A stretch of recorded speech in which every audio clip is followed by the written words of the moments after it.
pessoal, bem-vindos a mais um Pod Riso, o podcast do pastor Cláudio Duarte. E hoje eu tenho o privilégio de receber um amigo, pastor Jabes de Alencar, um pastorzão, certo? Um homem alegre, divertido. E eu gostaria de saudar, muito obrigado, amigo, pelo seu tempo, é um prazer te receber. Eu que agradeço, que alegria estar aqui no Pod Riso, esse podcast que já virou sucesso, né? Tudo que o Cláudio põe a mão vira sucesso, né, Cláudio? É quase isso, entendeu? Se minha mulher pensar isso também, eu estou feliz no casamento. Tem que ser por aí, por esse caminho. Estou muito feliz de estar aqui contigo. A gente tem essa amizade que Deus tem colocado e a gente vai embora para frente. Bom, vamos lá.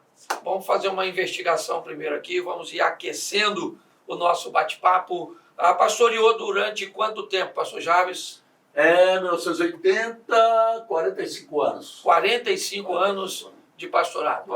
Igreja que pastoreou? A primeira igreja foi a igreja de Garatá, no estado de São Paulo, igreja pequenininha, uma cidadezinha pequenininha, depois Jardim Satélite, depois foi a igreja Assembleia de Deus Central em São José dos Campos, uma igreja que eu iniciei, e depois a Assembleia de Deus do Bom Retiro. Sim, que foi uma das, na época, uma das maiores igrejas, uma igreja mais reconhecida, né? Bastante, bem reconhecida, um trabalho que a gente fez ali no bairro do Bom Retiro, por isso que ficou conhecido como Igreja Assembleia de Deus do Bom Retiro. Bom, vamos lá, você é assembleano de pai, mãe, de vó, assembleano de vô. Meu avô era pastor da Assembleia de Deus, meu pai foi um dos pioneiros lá no Nordeste, sofrendo todo tipo de perseguição, de luta, de batalha, naquele tempo em que ser crente era um tabu muito grande, filho de crente não podia estudar em escola pública, filho de crente não podia, crente morria, não podia ser enterrado no cemitério municipal, casa de pastor era queimada, a coisa era pesada naquela época. Oh, sério? Passou por tudo isso? Total, Então você é da época aí que não podia ver televisão, não podia meu Deus do céu, usar calça comprida? Nem sonhar que existia televisão, calça comprida jamais. Futebol? Futebol, minhas costas respondem essa pergunta. Virou saco de pancada. E na praia, podia? De jeito nenhum. Usar um biquíni? Não, jamais. Então o que o crente podia fazer naquela época? Sai pro céu, comer, beber e dormir. Meu amigo, eu quero falar um pouco desse humor que você carrega, um diferencial que fez com que reuniões de pastores, principalmente em São Paulo, mas poder dizer até efeito de Brasil, levavam uma multidão, certo? Você conseguiu unir pastores com esse jeito extrovertido. Como é que foi ser pastor de uma Assembleia de Deus com esse jeitão brincalhão? Lá uma vez ou outra sai uma piada, essa risada alta. Como é que foi isso no começo da sua caminhada? Porque depois de estabelecido, certo? Depois que você se torna uma autoridade, isso fica mais fácil, certo? Mas como é que foi o começo? Para romper, né, Para romper o paradigma, romper o modelo que tinha. Na realidade, eu, pessoalmente, característica pessoal do meu temperamento é ser extrovertido, ser alegre. Mas, logicamente, dentro do contexto, filho de um pastor tradicional, dentro de uma igreja tradicional que era a Assembleia de Deus no Brasil. E dentro desse contexto eu sempre me contive. Mas houve um diferencial na minha vida que foi uma viagem que eu fiz em 1982, que eu fui para Costa Rica, Guatemala, alguns países da América Latina, e aí eu vi o outro lado do Evangelho. Eu vi a alegria, eu vi a coisa totalmente diferente. Eu falei, é isso aqui que eu creio que é Evangelho. Por causa das músicas, aquela cultura espanhola, aquele negócio todo. Isso aí me despertou demais, eu comecei a amar tudo isso. Me lembro que há uma música que marcou muito, que eu aprendi lá na Costa Rica, nessa época. Alabemos a Dios, e com as manos, alabemos a Dios, e com os pés, alabemos a Dios. Eu falei, meu Deus, esse é um outro tipo de evangelho, uma coisa mais extrovertida, mais alegre, mais solta. E foi daí que, quando eu voltei para o Brasil, eu voltei com essa ideia. Falei, se Deus me deu a oportunidade de pastorear algum dia, eu vou querer fazer algo assim, de uma coisa mais alegre, mais extrovertida, sem o peso que tem de tanto costume doutrinário, coisa desse tipo. E foi isso que aconteceu quando nós iniciamos a Igreja do Bom Retiro, em 1988. Né? Em 1988, em São Paulo, já com uma roupagem nova. Eu lembro que a gente, quando colocou reto projetor na igreja, colocou... Quando você fala em reto projetor, ninguém sabe nem o que né, Cláudio? Reto projetor, depois palmas, louvor com palmas, e eliminamos muito dessa questão de costumes e calça comprida e não sei o quê. Então, isso foi uma revolução, né? Foi uma revolução. E Deus me deu uma estratégia que foi ir para a mídia, de início rádio e depois televisão. Então, isso foi uma maneira da gente ir direto na casa do povo. Bom, você pastoreou e foi pastor de artistas, jogadores de futebol, certo? Inúmeras pessoas passaram na época pela igreja. Você tem mais ou menos uma estatística? Eu quero falar não por causa das pessoas em si, mas pela referência que você acabou se tornando e alcançando artistas como Mara Maravilha.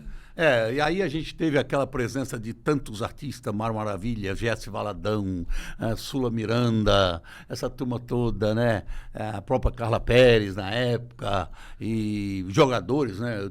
Praticamente pastoreei o time inteiro do São Paulo, que foi bicampeão da Libertadores, bicampeão mundial, na época do Tele Santana, né? Entendi. Tive o privilégio de batizar Miller, Palhinha, Ronaldo Luiz, André Luiz e tantos outros jogadores do São Paulo, né?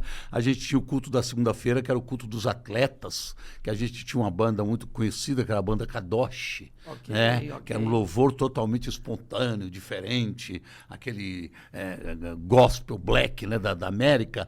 Então, a Igreja do Bom Retiro passou a ser uma referência, né? Uma referência. A pessoa ia em São Paulo, queria ir lá conhecer a Assembleia do Bom Retiro, né?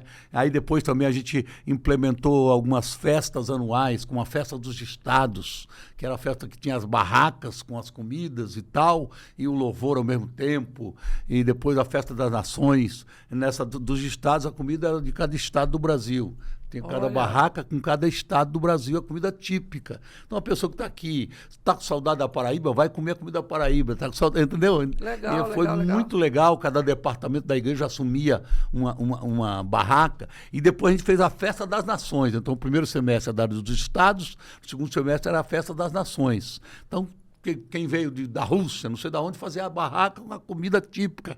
Então, legal. essa divulgação era feita na mídia, e as pessoas vinham para matar a saudade do seu país e, ao mesmo tempo, louvar a Deus. Tal. Então, são coisas que a gente fez e marcou, né? Depois também alguns congressos, como o Congresso de Avivamento, Avivamento Total, Escola Bíblica, eventos para criança, para adolescentes. Enfim, foi uma igreja muito dinâmica, com muita atividade. E aí foi quando surgiu o desejo que eu já tinha, né? Quando eu tinha 17 anos, eu estava morando em São José dos Campos, meu pai era pastor lá, eu fiz a primeira reunião de pastores. Isso, essa é a minha próxima pergunta. Eu antecipei. Realmente. Não, mas fique à vontade, tá certo? Aqui você está em casa. Como é que surgiu isso, essa questão? Nós sabemos que a vida de um pastor é muito solitária no que diz respeito a compartilhar as coisas, mas ela é bem unificada quando alguém vacila, dá um mole, certo? É verdade. No que diz respeito a nos unirmos, é bem difícil. Mas se o pastor pisa na bola, se aí o pastor a gente se une para bater. Aí acaba englobando tudo. Como é que foi essa questão do conselho de pastores? Na realidade, então, quando eu tinha 17 anos em São José dos Campos, eu comecei a ver que no dia da Bíblia, a Assembleia de Deus ia com a banda, levava o povo. Mas, por exemplo, meu pai era o pastor da Assembleia, ele nunca pregava no evento que tinha lá na praça. E aquilo ficava na minha cabeça. Um dia eu perguntei para ele, falei, meu filho, é porque não tem unidade, está faltando unidade e tal. Unidade é só por interesse, uma coisa assim. Falei, não, isso está tudo errado aí. Aí foi quando Deus colocou no meu coração fazer reuniões de pastores no sentido de unidade. E aí Deus falou comigo direto, de uma forma muito interessante, no Evangelho de João, capítulo 17, quando Jesus faz a oração sacerdotal. E ele ora assim, Pai, eu quero que eles sejam um, porque quando eles forem um, o mundo vai ver e vai reconhecer que tu me enviaste. Okay. Então, a unidade da igreja, ela autentica a cruz. Ela propaga o evangelho verdadeiro. A pessoa diz, poxa, eles são tão diferentes, mas estão unidos, né? E outra coisa que me marcou muito no início do Conselho de Pastores, e foi uma bandeira que a gente levantou muito, foi que a gente não está chamando os pastores para a gente fazer a unidade. ninguém consegue unir pastores. Okay. Deus colocou no meu coração que a gente foi celebrar a unidade. A unidade já existe na cruz. Okay. Na cruz nós somos todos unidos. Então o que é o conselho? É para celebrar a unidade. Eu lembro que sempre tinha alguém que dizia, isso aí tem algum projeto por trás do pano aí, alguma coisa no colete, deve ser algum projeto político, algum outro tipo de projeto, e não era simplesmente para celebrar. Okay. Foi aí que a gente, então, quando surgiu o primeiro conselho em São Paulo, eu já estava em São Paulo, no Bom Retiro, eu lembro que a primeira reunião, eu fiz convite para todos os pastores que eu conhecia e outros, e o primeiro café da manhã, né? A gente nem fez no Bom Retiro, na Assembleia de Deus do Bom Retiro, nós fizemos uma igreja coreana, de uma maneira estratégica, para ninguém dizer, eu não vou lá porque é no Jabes, porque tinha isso também, né? Sim, não vou lá porque é na igreja do Cláudio, é do outro, sempre teve esse bairrismo, essas tribos, né? Aí foi quando nos surpreendeu, veio muito mais gente do que a gente pensava. Aí quando eu apresentei o projeto do Conselho de Pastores, eu lembro que o pastor Ernesto Tonini, que foi um grande líder batista, né, da renovação, falou, pastor Jabes, faz anos que a gente ora por isso. Então isso é resposta de oração, vamos fundar agora o Conselho. E como você está com a visão fresquinha, tal, você vai ser o primeiro presidente. Aí na hora lá, junto com toda aquela liderança, a gente foi eleito o primeiro presidente. Fiquei mais de 20 anos sendo reeleito. Às vezes eu não colocava meu nome, eles colocavam. Teve assembleia que eu não fui. Eu fui eleito sem estar lá, porque eles queriam, aliás, suspender a reunião, marcaram para outra reunião, porque eu tinha que estar presente, né? Eu lembro disso. Não, você tem que estar presente, porque a gente faz questão que você esteja à frente. Então, foi uma visão que Deus me deu, né, que eu amo demais. Depois eu vim ao Rio com o Silas para a gente iniciar o Conselho de Pastores aqui no Rio. Depois eu fui a Minas, iniciamos o Conselho de Pastores também em Minas, com o pastor Jorge Linhares. Depois no Paraná.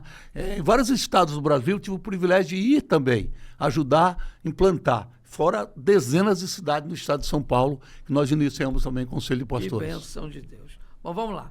Há outra coisa também que talvez as pessoas não tenham ciência disso, Marcha para Jesus. Hoje se fala de Marcha para Jesus, Rio de Janeiro, São Paulo, Minas Gerais, tantos lugares, fora os municípios, né, pequenininhos que também fazem suas marchas, e também me parece que essa ideia, acabou acontecendo aí através do seu verdade. ministério. Um dia eu estava lendo uma revistinha que tinha coisas internacionais, e eu vi uma colunazinha pequena assim, March for Jesus na Inglaterra. Falei, que coisa interessante, marchar para Jesus na Inglaterra. Aí depois eu vi que teve uma marcha para Jesus em Washington. Falei, não, isso aqui eu queria trazer para o Brasil um dia, né? E coincidentemente um pastor do Brasil foi lá na Inglaterra e voltou, né? E quando ele foi, eu falei, se você puder, faz o contato lá com o pessoal da Marcha para Jesus, que a liderança era lá. Aí quando ele voltou, falou, pastor, tá aqui o projeto todinho e tal, se eu quiser assumir. Falei, quero, vamos assumir isso aqui. Aí nós assumimos, então, trouxemos a marcha para o Brasil, né? E como eu era presidente do Conselho de Pastores, e o Estevão Hernandes fazia parte também da diretoria do Conselho. Sim. E ele, na época, fazia eventos para jovens, estavam fazendo SOS da Vida, uns eventos interessantes. Falei, é o cara ideal para me ajudar a fazer isso. Foi quando a gente se juntou e fizemos a primeira marcha para Jesus. São Paulo. Em São Paulo. Eu lembro que ele falou, Jabes, como é que a gente vai conseguir bancar isso? E 2 meses antes, um americano tinha vindo da América e tinha feito um evento para crianças carentes. Aí eu falei, eu já tenho ideia. Aí foi quando eu liguei para esse americano, o Mike Evans, para ele, se ele queria ser o pregador da primeira marcha e se ele bancava a primeira marcha. Então teve tudo isso, nesse contexto foi que nós trouxemos a marcha para o Brasil. Lembra o ano disso? Eu não lembro não. Sinceramente, não lembro, não. Eu sei que a gente fez a primeira marcha, aí depois a coisa engrenou, né? E hoje sem dúvida alguma, o maior evento evangélico do mundo é a Marcha para Jesus em São Paulo. Glória a Deus. É isso aí, gente. Estamos no Pode Riso hoje recebendo o pastor Jabes de Alencar, ok? E vamos mudar um pouquinho agora aqui a nossa tônica, tá certo? Entrar em cena e sair de cena, certo? Talvez num período passado de 1 ou 2 meses, você era a capa de 2, 3 revistas das mais importantes, numa das cidades mais importantes da América Latina, São Paulo. sem dúvida nenhuma, certo? Foi um dos pastores, seu nível de relacionamento é altíssimo, era TV, rádio, certo? As cruzadas, tudo isso, foi pastor de artistas, ou seja, você esteve nos holofotes, lá em cima, ok? Provou tudo dos melhores, tudo isso, certo? É verdade. Mas chegou um momento em que você acabou, como a vida faz com basicamente todos, ok? Precisou sair de cena, tá certo? Dizem que a besta, o número da besta é 666, ok? Mas tem gente que não é a besta, mas é o 333. Ele é meio besta, entendeu? E você, com todo esse glamour, sempre foi essa pessoa extremamente divertida, certo? Como foi lidar com isso? Porque ou a grande maioria tem muita dificuldade de lidar com essa situação. Nós vemos casos de atores que vão protagonizar novelas, certo? E que depois, quando não são mais reconhecidos, quando não tem mais aquela notoriedade, quando saem na rua, no shopping, no restaurante, como é que foi isso? Entrar em cena, você se preparou para isso, para ser um pastor grande? E como é que você se preparou para sair de cena? Não tem, como é que é isso? Essa você foi fundo, hein? Eu tô meio besta aqui. Na realidade, para entrar em cena, a gente não se prepara. A coisa vem inesperadamente. Às vezes eu parava e falava, meu Deus, por que tanta coisa está acontecendo comigo? Né? Uma época que eu cheguei a ser... tinha um núcleo da ONU no Brasil, né? E o secretário da ONU veio dar posse para 12 líderes brasileiros e eu era um deles.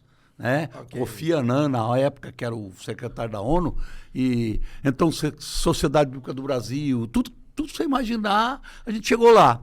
E não foi nada que a gente estudou, preparou, ela veio, né? Foi de forma orgânica. Exato, veio. E aí, quando você vê, você já está nisso, né? Sim. Aí, de repente, a vida tem surpresa. Né? No meu caso, especificamente, no contexto evangélico, você sabe que qualquer coisa que aconteça com relação a casamento, a esse tipo de coisa, é difícil enfrentar tudo isso. E no meu caso foi o meu divórcio. Eu tive o divórcio, né? Essa é a minha próxima pergunta. Já tinha ela aí, rapaz. Então você... Já antecipei outra vez. Não se mete na minha conversa. Já antecipei outra vez. Vamos voltar então a entrar em cena e sair de cena. Ninguém está preparado para sair de cena. É difícil demais. Teve momentos de solidão, de choro, teve um momento de questionamento, mas depois você descobre que a vida é o hoje, é o agora.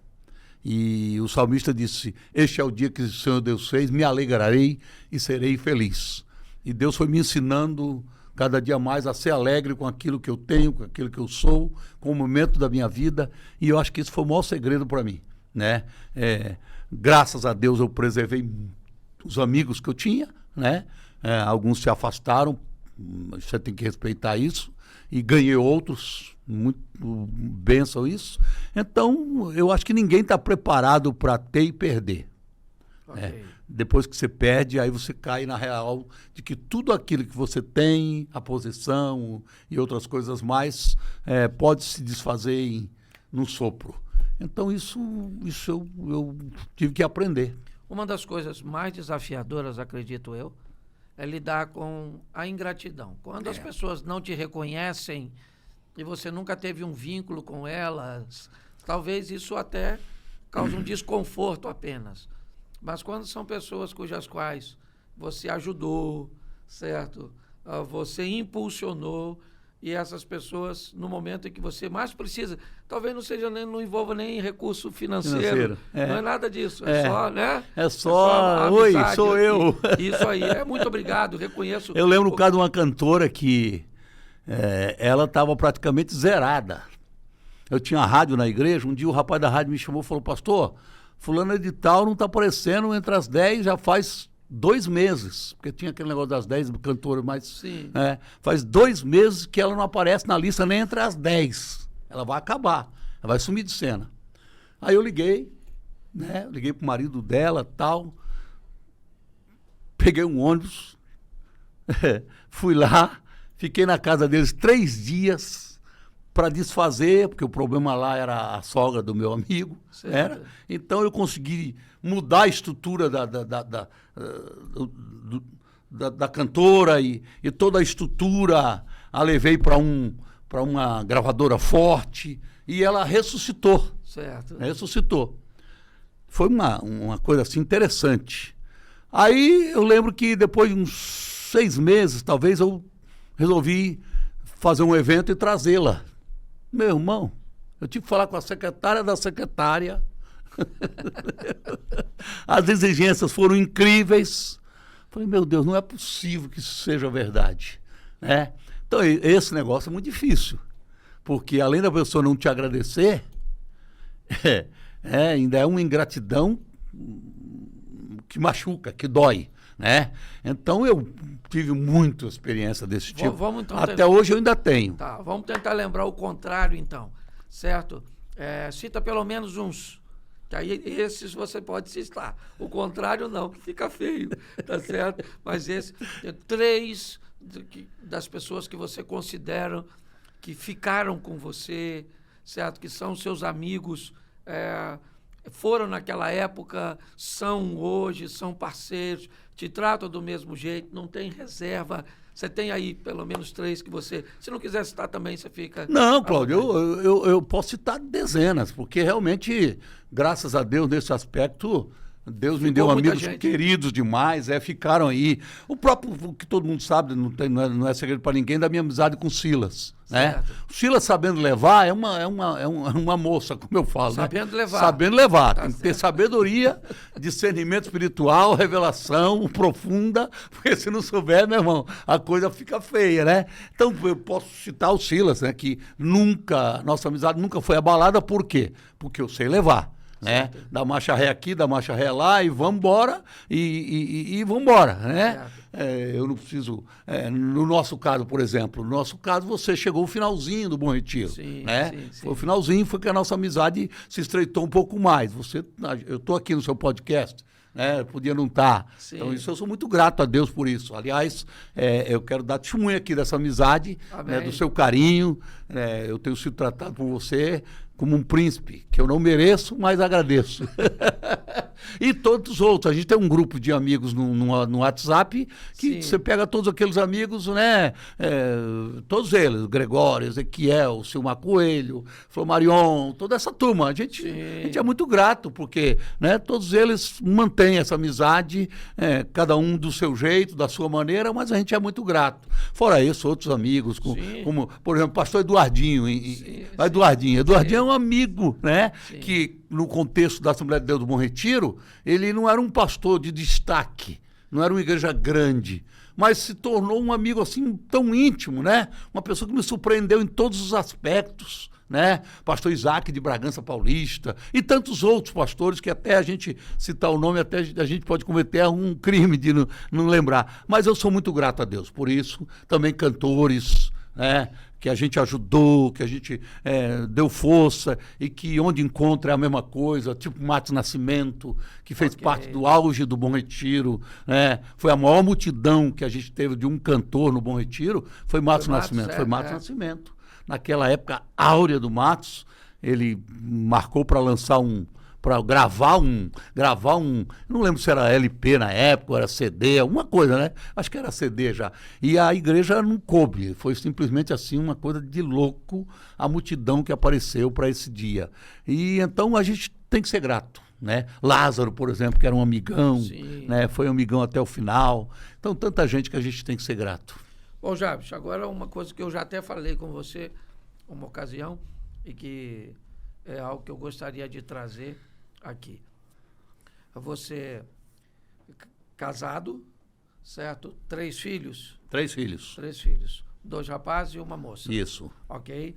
Bom, você enfrentou um divórcio, certo? E um divórcio já é difícil para qualquer um, tá certo? Você enfrentou um divórcio com 3 filhos. 3 filhos. O que acaba sendo mais doloroso. Perfeito. Ainda. Você enfrentou um divórcio sendo pastor, o que agrava. Verdade. Tá certo? E você enfrentou um divórcio sendo um pastor da Assembleia de Deus, e não de uma Assembleia de Deus, mas de uma das maiores Assembleias de Deus. Eu queria que você falasse um pouco disso, porque é muito importante a gente ouvir isso de alguém que primeiro precisou sobreviver, certo? Se as pessoas concordaram ou não, se gostaram ou não, se souberam quais eram as suas opções naquela ocasião ou não, que as pessoas gostam muito de julgamento, tá certo? Mas eu gostaria que você falasse um pouco disso. Por quê? Porque muitas pessoas vivenciam essas dores, não sabem como reconstruir, como...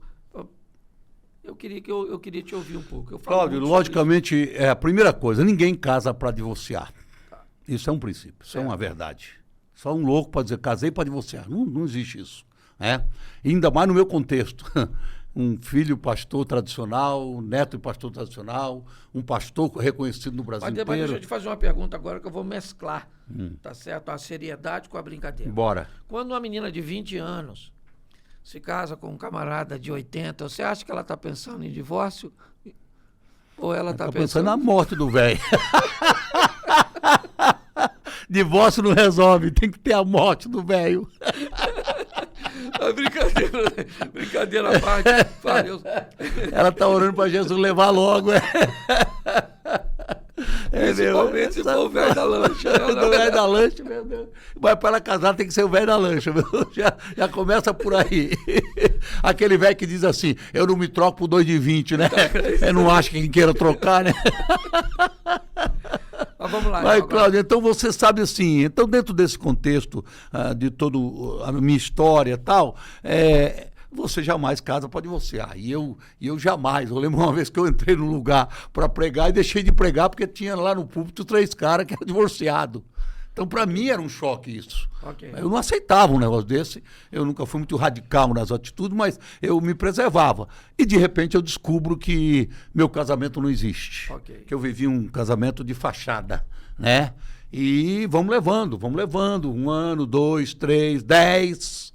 Aí chega uma hora que você fala, pera um pouquinho, eu acho que o pecado maior hoje é a hipocrisia, é a mentira, a falsidade que eu estou vivendo. Eu estou dizendo na minha época o que eu pensei, qual foi a conclusão que eu cheguei. Não tem jeito, não tem, e fiz de tudo, e orei, busquei, conselho, e tudo que você imaginar eu fiz, né? Ela não tem culpa de nada, eu acho que a culpa é minha, que me dediquei demais, 100%, tempo, tudo, e de repente eu não soube talvez, não sei, manter. Eu não sei, aí é difícil, né? Não, mas agora você falou algo que me despertou aqui. Vamos para um bate-papo aqui mais de amigo do que para, certo? Para propriamente para o podcast. Você sempre foi um cara de um nível de relacionamento extremamente amplo, certo? Um cara que gostou muito da noite, ser mais noturno, aquela coisa, acabava o culto, vamos comer alguma coisa, vamos jogar um futebol. É verdade. Certo? Vamos fazer tudo isso. E com a rede de relacionamento muito grande, certo? Você tinha compromisso todos os dias. A gente estava falando isso. Dia e noite. Hoje. Então você acha que... porque meu propósito dessa pergunta, já de forma nenhuma é criar nenhum nível de exposição para você. Você sabe que nós somos irmãos. Claro. Mas é entender o quanto esse ativismo, esse excesso de atividades pode comprometer a integridade de um relacionamento. Sem nenhuma dúvida. Certo? Se você tivesse hoje, né, que dar um conselho, porque provavelmente, eu costumo dizer o seguinte, o fracasso começa a acontecer enquanto você ainda está no sucesso. Perfeitamente. Está corretíssimo. Certo? Então você está num sucesso visível, mas já está vivendo um fracasso. Tá você certo? já está descendo a escada e não está notando isso. Não está notando. Então, porque a palavra-chave aí é tempo. Tempo. Okay. Você tem que separar tempo. Você tem que saber separar tempo com a família, tempo com a igreja, tempo com o ministério, tempo com atividades. E isso eu não soube separar. Okay. Eu não soube separar. Confesso que não. Aí, de repente, você começa a viver em 2 mundos. Você quer ver um casamento acabar? Cada um viver num mundo. O que gosta, o que quer fazer. Cada um vai fazendo sozinho. Vai fazendo sozinho e cada um vai tendo um gosto, até dentro da igreja. né? Um gosta de uma coisa mais pentecostal, o outro mais muito tradicional. Tem que buscar o meio termo em tudo, entendeu? Então, praticamente começou a viver isso, 2 mundos. E esses 2 mundos, uma hora não vai dar certo, né? E você dedica demais, porque você sabe, a igreja, quanto mais cresce, mais atividade tem, mais demanda tem. Aí você tem que ir para o hospital, você tem que visitar, você tem que fazer casamento, tem que fazer festa de criança, tem que ir para a inauguração da empresa, você tem que atender os departamentos da igreja. Eu tinha a questão do conselho de pastores, tem que pregar no Brasil inteiro, no mundo inteiro, e conselho, e televisão, e rádio, é muita coisa. E pouco tempo para cuidar da família, da minha vida pessoal, trocar o boné. Eu gosto muito dessa ilustração do boné, né? Você tem um boné de pastor, mas você tem um boné de marido, você tem um boné de pai, você tem um boné de empresário, você tem um boné de patrão. Você tem que trocar esse boné, saber a hora de trocar e colocar de volta. Então isso eu não soube fazer. Olha, que grande lição nós estamos recebendo aqui. Eu não soube fazer. Hoje. Você ficou casado, primeiro casamento, quantos anos? Nem lembro mais.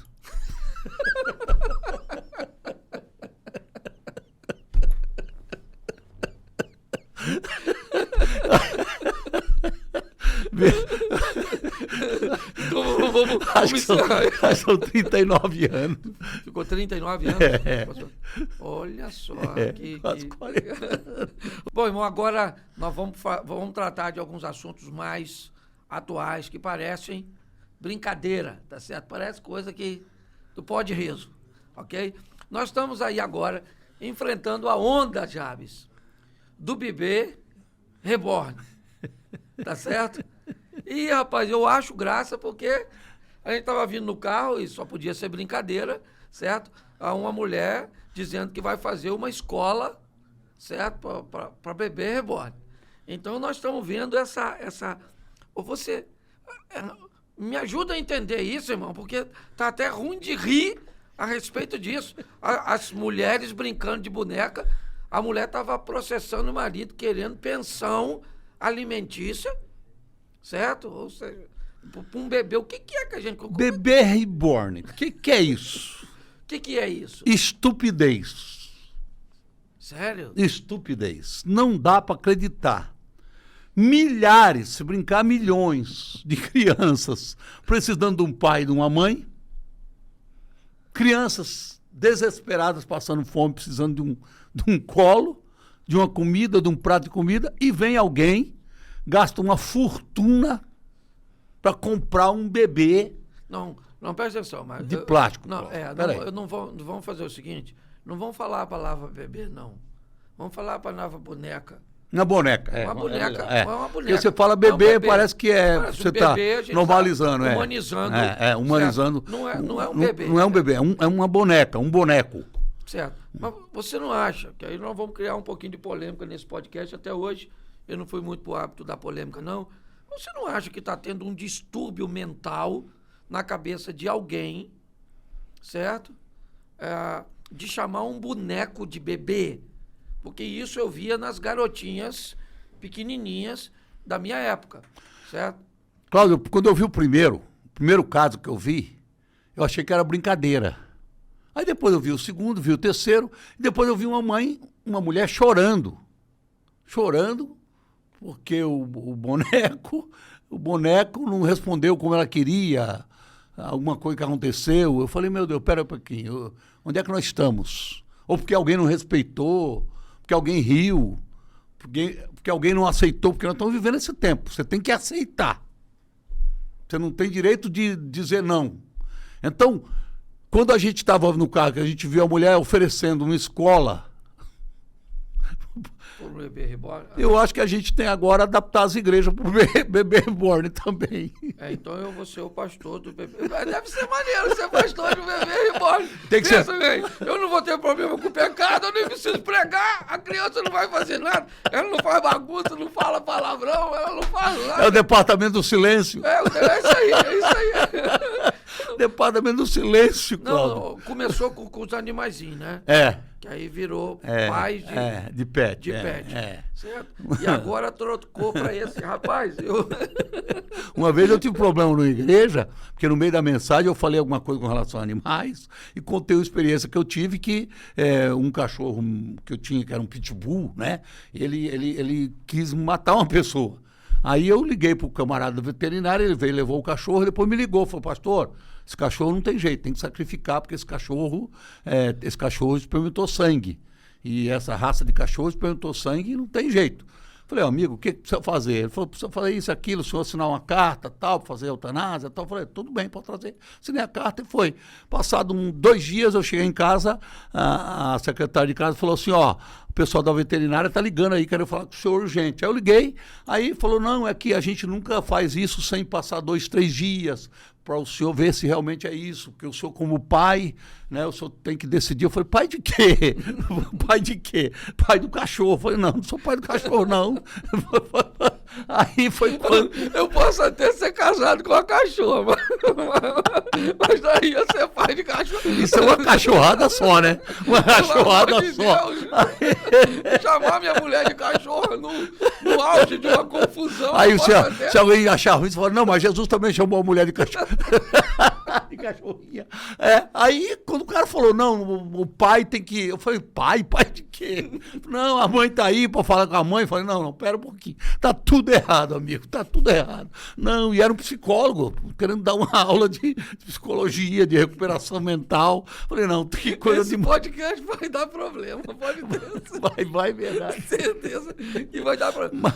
Mas depois do cachorro, agora vem o boneco, gente. Isso é coisa de doido, gente. Me perdoa aí.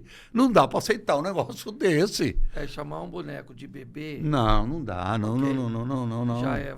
Não. A gente perdeu o rumo. Aí a gente tá... Bom, as coisas estão ficando extremamente sem graça. Essa é uma grande verdade. Tá certo? Nós temos enfrentado aí inúmeras situações desafiadoras com a igreja nos últimos tempos. Tá certo? Você acompanha a igreja, você está com 70 e alguma coisa. 67. Anos de idade? Por que você está aumentando mais 10? Não, porque eu queria ver para onde tem 67, irmão. 67, certo? Então, desses 67, vamos pegar aí uns 15 anos, certo? Para você ficar um rapazinho.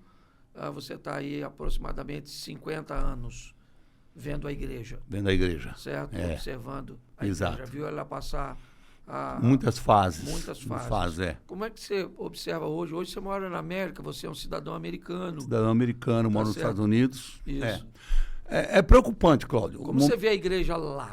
Você vê a igreja aqui indo para o mesmo rumo que a de lá? A de lá está melhor do que a daqui? Dá o seu parecer. O que você... Não, infelizmente não. Infelizmente...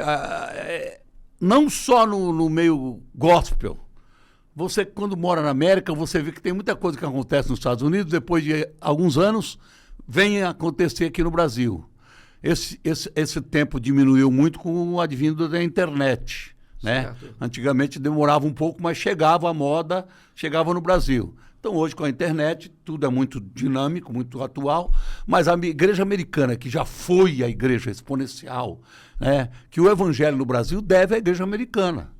90% do que aconteceu no Brasil na igreja, a própria Assembleia de Deus. Né? Os 2 homens que abriram a Assembleia de Deus no Brasil vieram da onde? Vieram de Chicago. Eram suecos, mas estavam morando nos Estados Unidos e tal. Então, a igreja americana, meu pai foi batizado por um missionário americano. Né? Eu disse, meu pai enfrentou lá a perseguição no Nordeste, mas estava lá um gringo, um americano, né? Morando lá de qualquer jeito, abandonou todo o luxo, entendeu? E veio morar no Brasil. Então, a igreja americana, que já foi a potência que foi, hoje, infelizmente, o americano ele virou aquele camarada capitalista, aquele camarada que vai para a igreja uma vez por semana, tá tudo bem, ou de 15 dias, tá tudo bem, você está entendendo?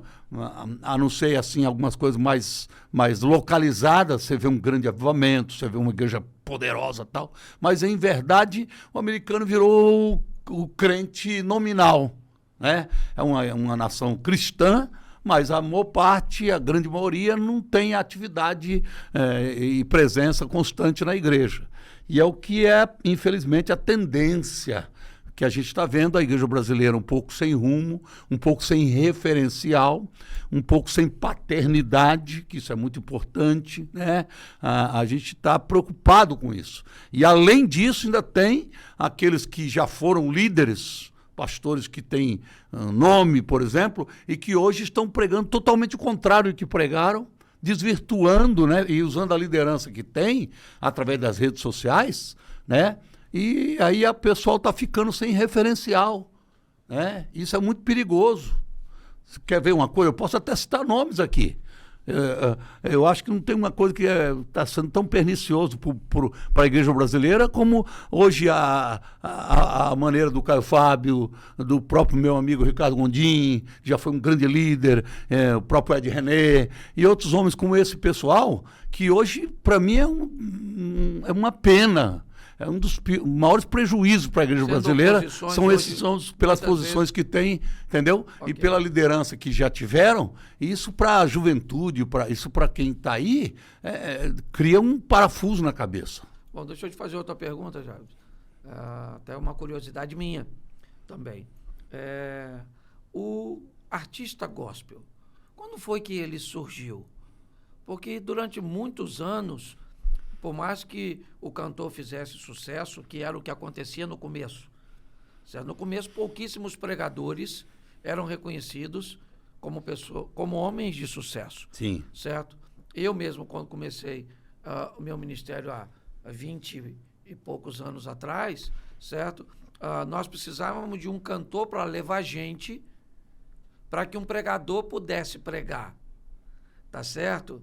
Então, o pregador, primeiro, ele não tinha praticamente reconhecimento nenhum de ser alguém de notoriedade, tá certo? Isso estava apenas sobre o cantor, tá certo? A rádio promovia o cantor e era assim que funcionava, certo? Depois, o pregador também começou a ganhar expressão, talvez com o YouTube, certo? E com DVD e todas essas coisas, isso aconteceu, tá certo? E eu aprendi uma coisa e eu gostaria de ouvir a sua opinião. Uma das coisas mais perigosas desse ambiente é o que a gente chama de oferta, certo? Oferta é aquilo que alguém dá por livre e espontânea vontade. Se alguém disser que quer R$1 para fazer alguma coisa, aquilo não é mais oferta. Certo? Então começou a ser cobrado. A oferta, ela é interessante porque todas as vezes que alguém aumentar a oferta, corre o risco daquele que recebeu se sentir precificado. Ou seja, se alguém te der R$100, você fica feliz. Até alguém te dá 500. E você tem a sensação que a partir daquela data você vale 500. Até alguém te dá 1.000. Até alguém te dá 5.000. E nós ouvimos histórias hoje de cantores e pregadores que cobram fortuna. Até mesmo o meu nome, em torno de meu nome, circula.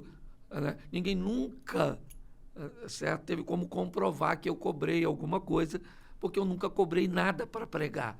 Certo? Não que eu não ganhe oferta de quando eu prego. Eu estaria sendo hipócrita se dissesse que não ganho. Mas cobrar, dizer, eu só vou aí se me der isso, eu cobro isso, eu nunca fiz. Como é que você viu essa transição, certo? Daquele tempo, né, onde o pastor ia com a Kombi, a coxinha era o pagamento. Como é que foi essa transição? Cláudio, no início nós trouxemos para o Brasil, olha, eu e meu irmão Gineto, nós trouxemos para o Brasil a primeira maquininha Telex de duplicar fita cassete.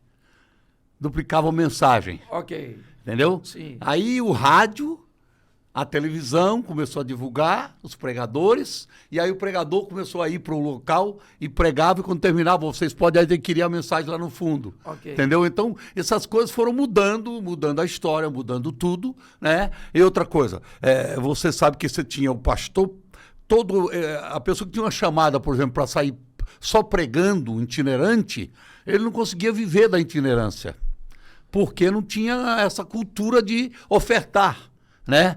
Aí quando começou o pessoal ficar mais conhecido, mais famoso e tal, os pastores começaram a ofertar. Mas você, por exemplo, você acabou de falar aí, eu sou testemunha que eu ando com você, eu sei. Eu nunca, jamais você diz, Jabes, cobra tanto de fulano, nunca, né? Não existe isso. Agora, o pastor tem que ter a noção de honra, né? De honrar o pregador e tal. E eu, por exemplo, o pastor Silas, que eu conheço, tal, nós nunca estabelecemos um valor para pregar em lugar nenhum. Jamais, né? Agora, essa mudança aí trouxe também os aproveitadores. Não é verdade? É como você falou. Que a Bíblia diz assim, quem ama a riqueza jamais se fartará dela. Okay. É ilimitado. Quanto mais você ganha, mais você quer ganhar. Você vê isso, gente bilionária tirando a vida porque quer ganhar mais, porque passa a ser só números, cifrão, né? Então isso foi o que aconteceu com os pregadores no Brasil. Né? Aí dentro disso, aproveitadores que chegam e querem impor valor. Alguns pregadores pregadores que infelizmente estão fazendo isso. Isso é um absurdo, é uma estupidez. Muitas vezes o pastor trabalha 24 horas durante 31 dias e não ganha 10% do que o pregador vai passar um dia e vai... Okay. É uma coisa muito absurda, né? Então esse não sei se é isso que você está perguntando. A minha proposta é falar, será que deveria haver mais critério para a igreja? Sem dúvida. Certo? Porque se alguém está cobrando é porque alguém está pagando. Exatamente. Não é verdade, Cláudio? Isso aí. Se alguém está cobrando é porque alguém está pagando. E eu acho que a gente deveria... É difícil, porque nós temos, graças a Deus, uma liberdade no Brasil, nós não temos aquele problema que há em vários países, que é o Ministério de Culto, que muitas vezes nem é dirigido por um evangélico, às vezes é uma pessoa de fora, que não tem noção do que é o mundo evangélico. Então, no Brasil, nós temos essa liberdade de abertura. O que seria o Ministério de Culto? Ele daria as diretrizes do que pode acontecer num culto? Você não pode ter uma igreja se você não registrar nesse Ministério de Culto. Você não pode abrir uma igreja como é hoje. A coisa mais fácil que tem no Brasil é você abrir uma igreja. Você junta 2, 3 pessoas, faz um estatuto, faz uma diretoria, a igreja está aberta. Quantas igrejas nascem por semana? Certo. Então, nesse aspecto, seria interessante um controle maior. Mas quem é que vai dirigir sobre a questão da liturgia, a questão da estrutura, a questão... Entendeu? Não tem jeito, é muito complicado. O Brasil, um país como esse, então não tem jeito. Mas eu acho que, pelo menos a nível de cada denominação, deveria ter um pouco mais de critério com relação a isso. Bom, outra coisa também é as fotos, ok?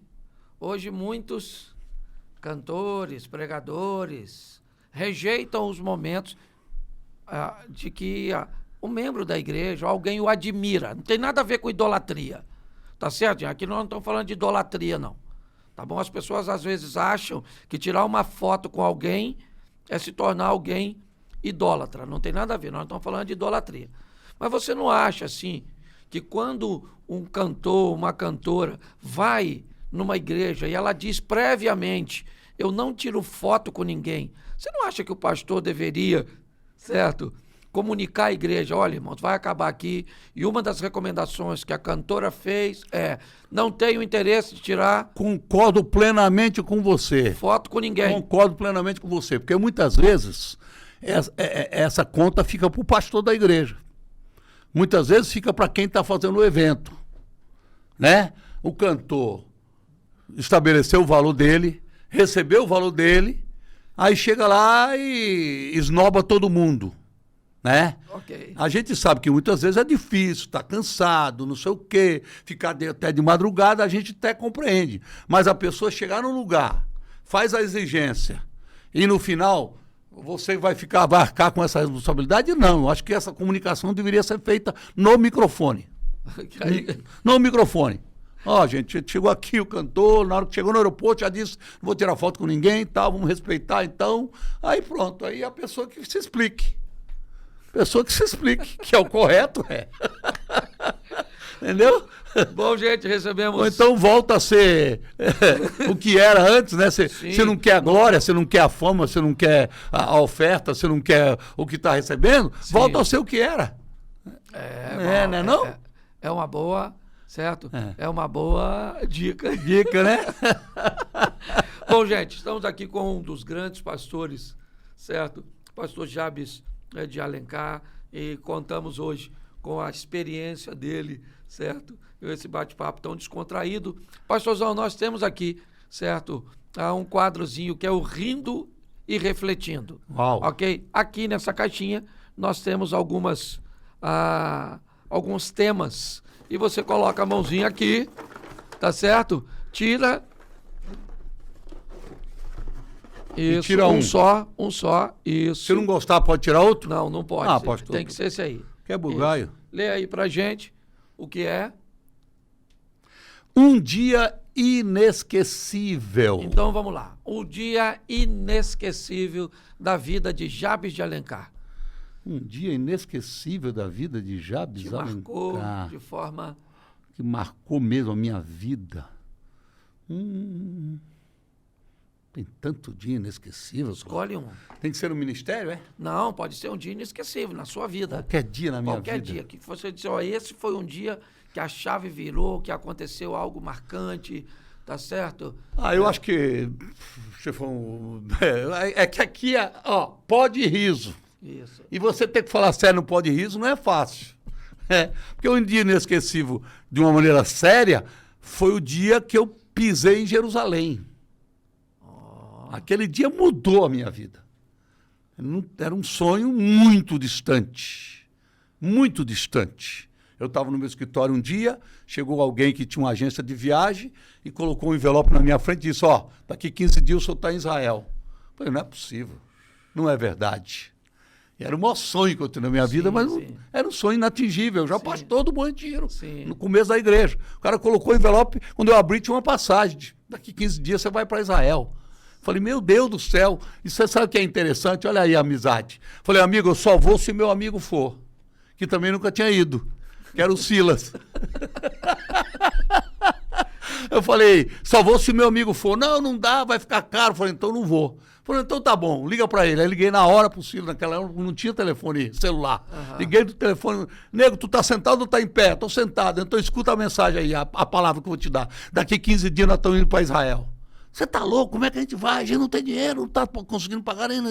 Falei, tá aqui, ó. Aí botei o japonês na linha, que era o site, e resumo, nós em 15 dias embarcamos para Israel, os dois casais. A gente foi num ônibus, no avião da Aeroflot, que era lá da Rússia. Vinha já com um monte de bêbado do lado de Buenos Aires, os caras vinham tudo chumbado. Não tinha nenhum assento junto. Então, cada um foi sentado no meio, eu, Silas e cada esposa. E descemos no Egito. No Egito, naquela época, 35 anos atrás, era uma loucura. Hoje é uma loucura, imagina naquela época. E toda aquela viagem, né, foi uma coisa extraordinária. E quando a gente pisou em Jerusalém pela primeira vez, meu irmão, mudou tudo. Eu não acreditava que eu estava em Jerusalém, né, vivendo o sonho de estar no lugar onde Jesus esteve, e depois no túmulo, depois no cenáculo, toda aquela experiência no Mar Morto, o Mar da Galileia, toda aquela viagem. Então isso para mim foi inesquecível. Okay. Um dia inesquecível para mim foi esse dia. Agora deixa eu aproveitar aqui então, né, fazer uma propaganda. Aí, em outubro, aproveita aí, meu irmão. Em outubro eu vou ter o privilégio de ir, certo, mais uma vez a Egito e Israel, e faço uma caravana com o pastor Silas Malafaia. Você pode ir conosco, com certeza. Como é que faz para a pessoa saber mais? Aí nós vamos pela West Travel, tá certo? Se você pegar tanto a minha rede social, meu Instagram, quanto o pastor Silas, você vai ver o anúncio e com certeza vai ser uma viagem extraordinária. Amanhã eu vou estar postando um vídeo no meu Instagram falando disso mais uma vez. Bom, Jabes, eu quero te agradecer e aqui nós temos uma lembrancinha para você. Aqui. Onde que recebe, Cláudio? Recebeu o quê? O dinheiro, a gente, na entrevista. Aqui uma brincadeira, nós... Né? Uau! Eu não acredito. É uma charge, poxa não vida. É uma foto, é uma charge de uma brincadeira. Poxa tá certo? vida. Que emoção, rapaz. Muito legal. E eu gostei porque diminuíram o meu nariz aqui, ficou bem melhor. Muito bom, meu. Muito obrigado, meu amigo. Obrigado. Eu que agradeço. Parabéns pelo seu trabalho, sou seu fã, você sabe. Obrigado. Além amigo. de amigo, sou seu fã número 1. Eu tenho andado com você, sei do do que você representa, só na eternidade. Você vai ter uma dimensão da sua importância no reino, no trabalho do Senhor, nessa reta final da igreja, com esse jeito descontraído. Obrigado, que só irmão. você tem. Obrigado. Bom, gente, chegamos ao final de mais um Pod Riso, certo? Um grande abraço a todos vocês. Até a próxima. Graça e paz.